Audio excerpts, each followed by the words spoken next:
Hello there. Today I'm going to do this. This is a very classic fly, one of the most classic patterns ever made. This is the red tag, and I'm going to do this with a gold head, and I'm going to do it in a Palmer variation. Also, I'm going to change the original material, which is peacock feathers, to a dubbing that is easier. So basically, this is probably one of the most used wet flies of all times.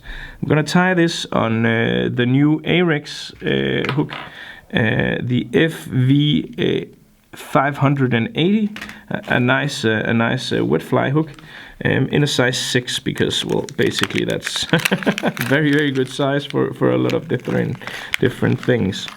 So these Arex hooks comes in two different varieties. You can get them with or without the barb, but since I'm going to use this for some trout in Denmark on the Danish coastline, which are numerous and abundant, I can have the barb because I like to eat a trout every now and then.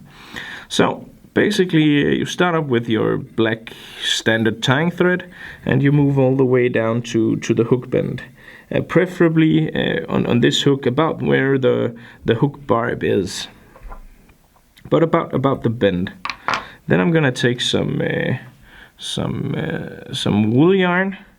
And this uni stuff is quite thin, so I've taken a bit longer piece, and then simply I'm gonna take my dubbing needle and I'm gonna tear these out so they're not in strands, but I'm gonna brush them out so they are gonna be kind of like a wing kind of thing. You see, like this, and these will be my tail. It's as I said, a fairly easy fly, and at least in Denmark, this is probably the most used fly for being the first fly ever to tie. So it's a very nice beginner's fly, but that doesn't mean that this pattern is not potent and deadly, because it really is an awesome fly. I'm just gonna wrap the thread a bit around the wool yarn here to give the body a bit more bulk. So basically up until around there. And then I'm gonna cut off this. So it's not gonna be completely up to the gold head, but almost, as you can see there. Basically to give the body a bit more bulk. Well, like that. Then I'm gonna take a feather. And for this you want a nice natural brown rooster feather. The rooster feathers are for the wet flies are the best option for Palmer hackles. I'm gonna take one that, and you can check the hackles. This looks fairly good for this size. So what I'm gonna do is I'm gonna tie this in the tip of the feather. So I have the shortest of these hackle fibers will be towards the tail, and then it will gradually taper and become longer as I progress up the hook shank, like this. And I have this where I want it. I'm gonna cut that off. Then I'm gonna make a dubbing loop, and I do this by taking the thread and then doubling it. So I have the thread around my finger now, and I'm gonna double it, and then I'm gonna tie it down again on top of itself. And now I have a pretty open loop here, as you can see. So I'm gonna take the thread and turn it one way all the way around my dubbing loop, and this will close the dubbing loop. And I can hang this off to the side, and I'm gonna take my thread all the way up here to my gold head, like so.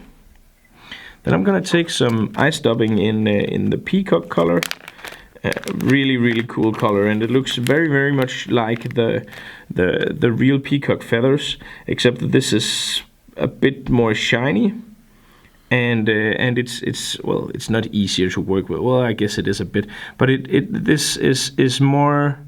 This will stand out more and give the fly a more shaggy look, which is something I like for this fly. So I'm gonna take a bit more dubbing. And if you're new to fly tying, then the amount of dubbing that you use should be less than what you think it should be. If you haven't tied that many flies, I would say about half of what you think would be the correct amount is the correct amount. So what you take out of the bag, half that, and then you're probably golden. Then attach my dubbing reel here, spin it, not spinach, and then you have something that is a bit of a problem because my dubbing loop simply broke. I'm gonna save that real quickly by holding on to the thread and then turning this dubbing loop with my fingers. And you can see how you can save this now. And then I'm gonna take my hackle plier and I'm gonna attach that to the bottom end of this dubbing loop here. Like so. And as you can see, I saved my dubbing loop. So this is something you probably will experience, well, not very frequently, but it happens. And you can save that by doing what I just did. So like that, and then I'm gonna turn this. I'm not gonna turn it so it's completely on top of itself. I have a bit of room between each turn because otherwise my body here would be too dense and not be correct, like so. And this was, well, basically the ideal amount of dubbing I used for this. You could call it luck or experience, I don't know. Then I tie down the dubbing by holding the end of the dubbing loop out in front and then just applying some thread, 5 or 6 turns, something like that. Cut off the bit that is left over here, like so. And then I'm gonna turn my hackle. And ideally you want about 4 or 5 turns of your hackle as you go up here, and of course the spacing between the turns of the hackle should be fairly uniform in length. This will give the right proportions of the fly.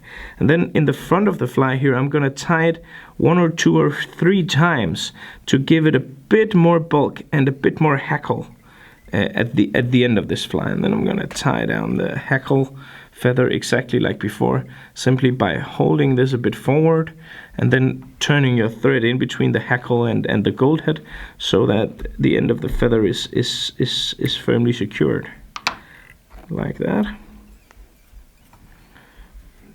Then I'm gonna do a whip finish or whatever else of knots you prefer to use. If you do not know how to use a whip finish and you have the tool, I've made a specific video just about how to do that. So simply just search in YouTube for whip finish tool, how to use or something like that. You will find probably a ton of videos that demonstrates that. And then a bit of varnish here. And then I take my dubbing brush and simply just mangle this fly a bit. So I get a bit more dubbing coming out here, and I can get the hackle to be nice and pointing nicely backwards, giving the fly a shaggy, bit sparkly look from the dubbing, with the contrast to the tail, and the hackle will add some movement. And well, basically there you have it, red tag palmer with a gold head. A great fly for reservoir fish, or for sea trout. This works awesomely as well for grayling, for brown trout, for rainbows. This is a very good fly, and tied this way you can fish it downstream, you can even fish it upstream, or you can fish it in lakes and stuff like that. So a fairly easy, good beginner's fly that should not only be used by beginners, because this pattern for some reason is simply deadly. I have a few of these always on me, I was about to say, but in my fly box. Well, thank you for watching, and good luck out there.